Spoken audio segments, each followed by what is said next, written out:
Da, da, da, da, da, da. What's up, guys? Welcome back. Hope you are all having a fantastic day.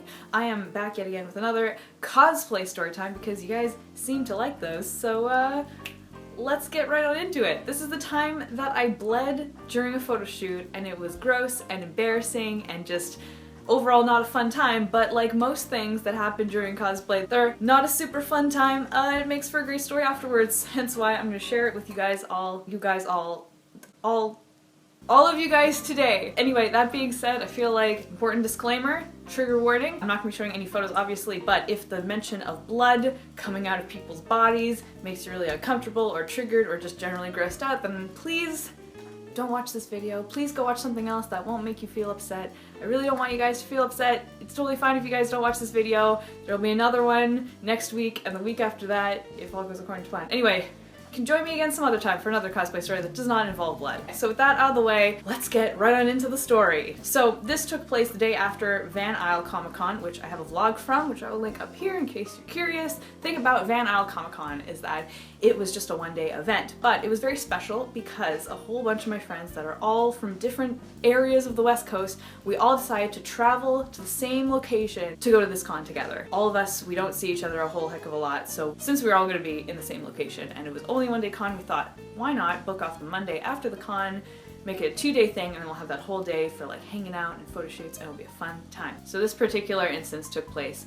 on that Monday after the convention. I had a bunch of friends who were doing Dragon Age cosplays and they wanted to do a photo shoot out in the woods, so I decided to come along and take photos. So that being said, I wasn't actually in cosplay for the story, but for me, like, cosplay and photography very closely intertwined. For me, this story is still relevant, still related to my cosplay lifestyle, I guess you could call it, and yeah, basically when I'm not cosplaying, I'm playing the role of photographer, and so that's what I was doing that particular day. So I went out into the middle of the woods to take photos of my friends. There's a whole group of people who were all hanging out, and it was a good time. However, one big thing about this day is that it was smack dab in the middle at the very height of allergy season, and allergy season and I do not get along normally, and we were definitely not getting along on this particular day. So the whole day I am just like suffering with a capital S, just suffering TM.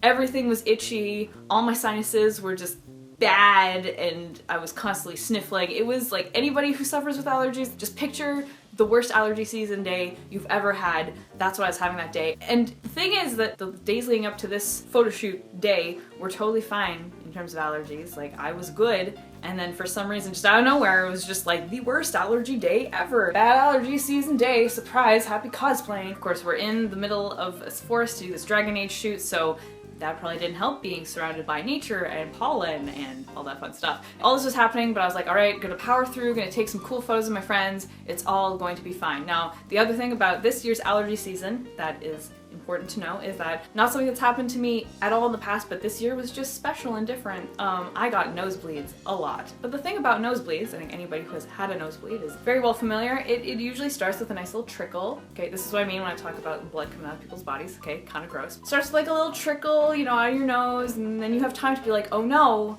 I'm bleeding, I should do something about this, and then you have time to do something about that. You have ample time to get a Kleenex, do whatever you need to do to stop the nosebleed, or at least make it better. This is relevant to the story. I'm sure you guys can all see where this is going. So we're in the middle of the forest. I'm taking photos of my friends. Everything is going fine until I start to feel some gushing happening around this area. Essentially, what happened was all of the blood just pretty much just came out at once.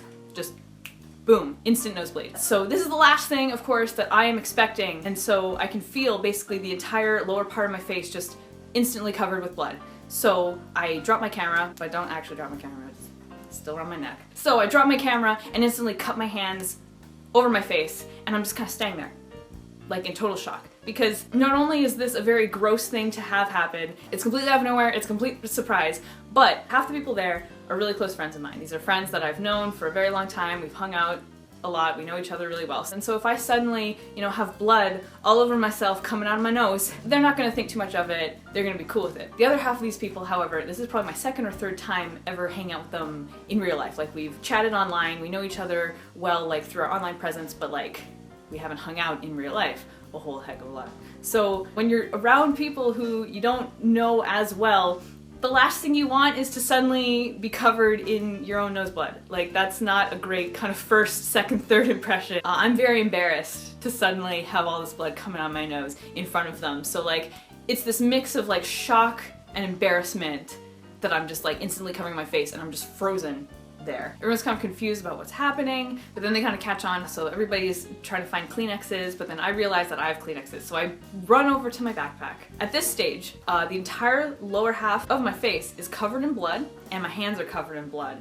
So I can't rifle through my own backpack to get my Kleenexes. So I'm like standing there trying to make motions, gesturing to my backpack. My friend Evelina is right next to my backpack, and so I'm trying to be like, Kleenexes are in my backpack. She starts rifling through my backpack in kind of like this panic. At this point, the entire bottom part of my face is covered in blood. I can feel it, I can taste it, I can smell it. It's gross. My hands are covered in blood. It's starting now to drip down my arms. So now my arms are getting nice coverage. It's a gross situation. I'm essentially unintentionally channeling my inner Carrie. Like, I looked like I murdered some people, and it's not a great look, especially, like I said, in front of people who you're hanging out with for the second or third time. Not a great look. My friend Pokey, who knows first aid, and they are fantastic, and I love them, and I'm so grateful that they were there in that situation to help me through this, because again, they were fantastic. They come over and they're trying to calm me down and tell me to lean forward and pinch the bridge of my nose. But of course, I'm in this awkward haze of stress and panic and embarrassment that I can't process. Like, I can process the lean over part,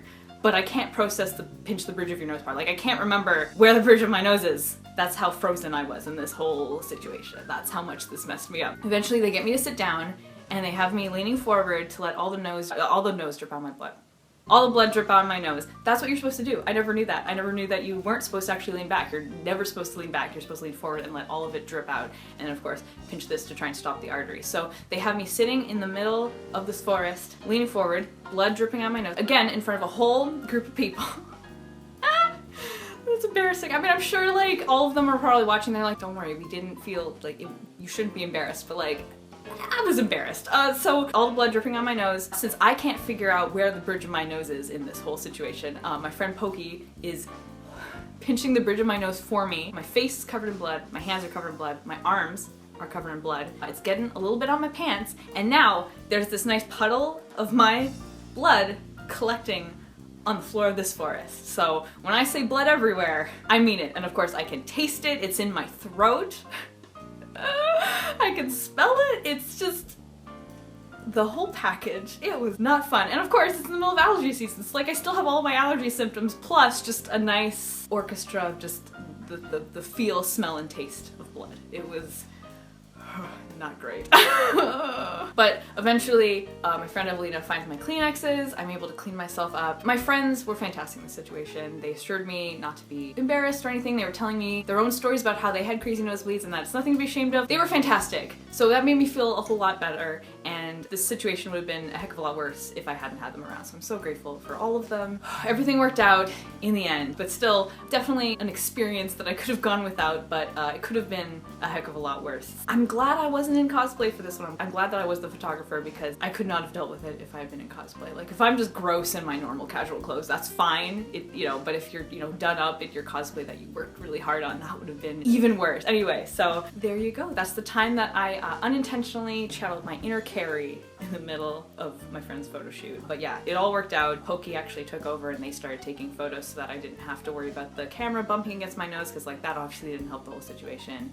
And then I got cleaned up, we left the forest, we got ice cream, everything was fine. So I was actually very dizzy for the rest of the day though, because I am super anemic, so I'm the last person who, I can't donate blood. Terrible anemia that this was like the last thing I needed to have happen to me. But it was still a good day, I got a milkshake. That was nice. That was good. Anyway, moral of the story is friends are great. Friends are fantastic. I love my friends. Big moral of the story. Second moral of the story, always have hand sanitizer and Kleenexes with you at all times. You never know what's gonna happen. And honestly, if I hadn't had hand sanitizer or Kleenexes in that situation, I would have been just screwed, just totally screwed. So always have your Kleenex and your hand sanitizer on you, and then you don't have to worry about being a gross blood monster for the rest of the day in the middle of the forest. So there you go.